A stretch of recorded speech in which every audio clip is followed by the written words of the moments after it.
How to fix WhatsApp status not uploading. Trying to upload a WhatsApp status but it won't go through? Let's fix that with these easy steps. Poor connectivity often prevents uploads. Make sure you have a stable network connection. Outdated versions may cause upload bugs. Go to the App Store and update WhatsApp to the latest version.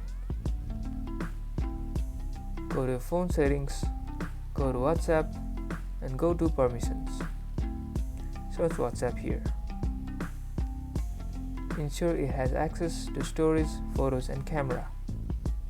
Restart your iPhone and try uploading again. Sometimes a fresh boot solves it all. Status uploaded, awesome. And that's about it. If you guys enjoyed this video or if this video helped you, don't forget to smash that like button and subscribe for more videos like this.